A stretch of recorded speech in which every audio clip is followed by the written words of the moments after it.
Hindu calendar में हर 3 साल में एक बार एक अतिरिक्त माह का प्राकट्य होता है, जिसे अधिक मास, मल मास या पुरुषोत्तम मास के नाम से जाना जाता है। हिंदू धर्म में इस माह का विशेष महत्व है। संपूर्ण भारत की हिंदू धर्म परायण जनता इस पूरे मास में पूजा पाठ, भगवत भक्ति, व्रत, उपवास, जप और योग आदि धार्मिक कार्यों में संलग्न रहती है। ऐसा माना जाता है कि अधिक मास में किए गए धार्मिक कार्यों का किसी भी अन्य माह में किए गए पूजा पाठ से 10 गुना अधिक फल मिलता है। यही वजह है कि श्रद्धालु जन अपनी पूरी श्रद्धा और भक्ति के साथ इस माह में भगवान को प्रसन्न कर अपना इहलोक तथा परलोक सुधारने में जुट जाते हैं।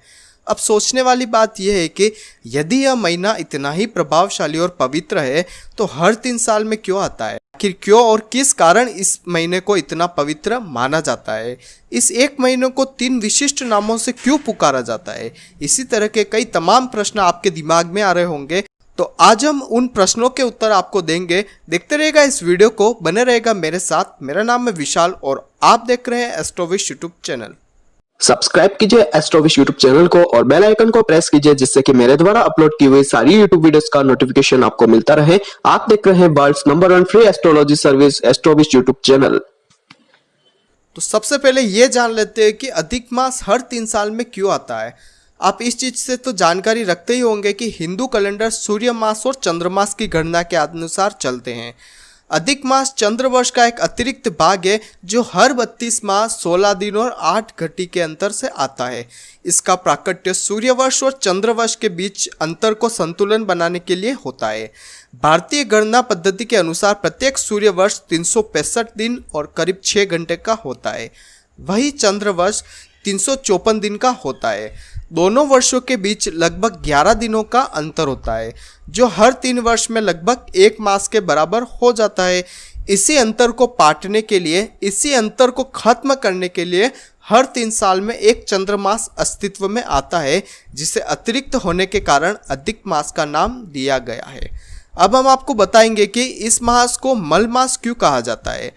तो मल मास के लिए कहना चाहते हैं कि हिंदू धर्म में अधिक मास के दौरान सभी पवित्र कर्म वर्जित माने जाते हैं और माना जाता है कि अतिरिक्त होने के कारण यह मास मलिन हो जाता है। इसके पीछे की मान्यता एक ये भी है कि शकुनी, चतुष्पद, नाग व किस्तुघ्न यह चारों करण जो है वह रवि को मल करते हैं, सूर्य को मल करते हैं और सूर्य को संक्रमण देने के कारण इस मास को अधिक मास कहने के साथ साथ मल मास भी कहा जाता है। इसलिए इस मास के दौरान हिंदू धर्म के जो विशिष्ट व्यक्तिगत संस्कार है, जैसे कि नामांकरण करना, यज्ञोपवीत करना, विवाह, सामान्य धार्मिक संस्कार जैसे गृह प्रवेश, नई बहुमूल्य वस्तु की खरीदारी या बेचना वगैरह, ऐसे कोई भी काम इस मास में नहीं किए जाते हैं।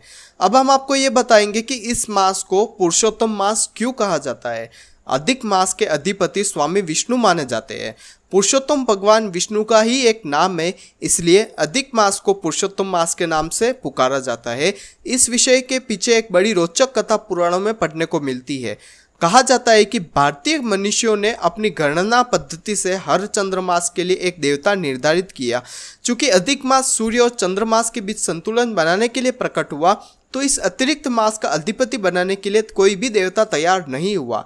ऐसे में ऋषि मुनियों ने भगवान विष्णु से आग्रह किया कि वे इस मास का भार अपने ऊपर ले। भगवान विष्णु ने इस आग्रह को स्वीकार कर लिया और इस तरह से यह मल मास के साथ पुरुषोत्तम मास भी बन गया। इसके बाद हम जानते हैं कि अधिक मास का पौराणिक आधार क्या है। अधिक मास के लिए पुराणों में बड़ी ही सुंदर कथा सुनने को मिलती है। यह कथा दैत्यराज हिरण्यकश्यप के वध से जुड़ी हुई है। पुराणों के अनुसार दैत्यराज हिरण्यकश्यप ने एक बार ब्रह्मा जी को अपने कठोर तप से प्रसन्न कर लिया और उनसे अमरता का वरदान मांगा। चूंकि अमरता का वरदान देना निषिद्ध है, इसलिए ब्रह्मा जी ने उसे कोई भी अन्य वर मांगने को कहा। तब हिरण्यकश्यप ने वर मांगा कि उसे संसार का कोई नर, नारी, पशु, देवता या असुर मार न सके। वह वर्ष के 12 महीनों में मृत्यु को प्राप्त न हो। जब वह मरे, ना तो दिन का समय हो और न रात का समय हो। वह न किसी अस्त्र से मरेगा और न किसी शस्त्र से। उसे न घर के अंदर मारा जा सकता है और न घर के बाहर। इस वरदान के मिलते ही हिरण्यकश्यप स्वयं को अमर मानने लगा। उसने खुद को भगवान घोषित कर दिया।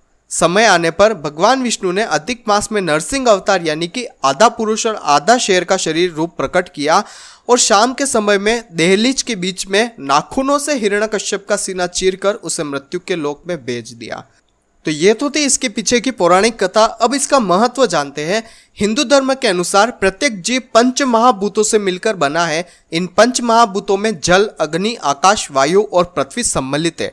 अपनी प्रकृति के अनुरूप ही ये पांचों तत्व प्रत्येक जीव की प्रकृति निश्चित करते हैं। अधिक मास में समस्त धार्मिक कृत्यों, चिंतन, मनन, ध्यान, योग आदि के माध्यम से साधक अपने शरीर में समाहित इन पांचों तत्वों में संतुलन स्थापित करने का प्रयास करता है। इस पूरे मास में अपने धार्मिक और आध्यात्मिक प्रयासों से प्रत्येक व्यक्ति अपनी भौतिक और आध्यात्मिक उन्नति और निर्मलता के लिए उद्यत रहता है। इस तरह अधिक मास के दौरान किए गए प्रयासों से व्यक्ति हर 3 साल में स्वयं को बाहर से स्वच्छ कर परम निर्मलता को प्राप्त कर नई ऊर्जा से भर जाता है। ऐसा माना जाता है कि इस दौरान किए गए प्रयासों से समस्त कुंडली दोषों का भी निराकरण हो जाता है। अब हम आपको ये बताएंगे अधिक मास में आपको क्या करना उचित और क्या नहीं करना चाहिए। आमतौर पर अधिक मास में हिंदू श्रद्धालु व्रत, उपवास, पूजा पाठ, ध्यान, भजन, कीर्तन, मनन को अपनी जीवनचर्या बनाते हैं। पौराणिक सिद्धांतों के अनुसार इस मास के दौरान यज्ञ, हवन के अलावा श्रीमद् देवी भागवत, श्री भागवत पुराण, श्री विष्णु पुराण, भविष्योक्त पुराण आदि का श्रवण, पठन, मनन विशेष रूप से फलदायी होता है। और यहाँ तक अगर आप गीता जी का पाठ करते हैं, श्री भागवत गीता का पाठ करते हैं तो और भी अच्छे परिणाम आपको प्राप्त होते हैं। अधिक मास के अधिष्ठाता भगवान विष्णु है, इसलिए इस पूरे समय में विष्णु मंत्रों का जाप विशेषकर लाभकारी होता है।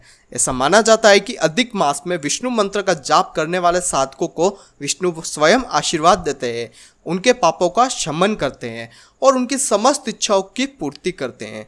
तो आपने जाना कि अधिक मास क्यों मनाते हैं, अधिक मास के मनाने का पीछे कारण क्या है, अधिक मास में आपको क्या करना चाहिए, अधिक मास के पीछे की पौराणिक कथा आज आपने इस पूरी वीडियो में जानी। तो आज की वीडियो में बस इतना ही। कल फिर मिलेंगे एक नए वीडियो के साथ, एक नए टॉपिक के साथ। तब तक के लिए जय श्री कृष्ण, जय श्रीनाथ जी बाबा की। आई होप कि मेरे द्वारा बताई गई जानकारी आपके लिए हेल्पफुल और महत्वपूर्ण रही होगी। अगर आपको ये वीडियो पसंद आती है तो इसे दूसरों के साथ भी शेयर कीजिए, जिससे कि दूसरे लोग भी इस चीज का फायदा उठा सके। दोस्तों बने रहिए इस चैनल के साथ। मेरा नाम है विशाल और आप देख रहे हैं एस्ट्रोविश यूट्यूब चैनल। जय श्री कृष्ण।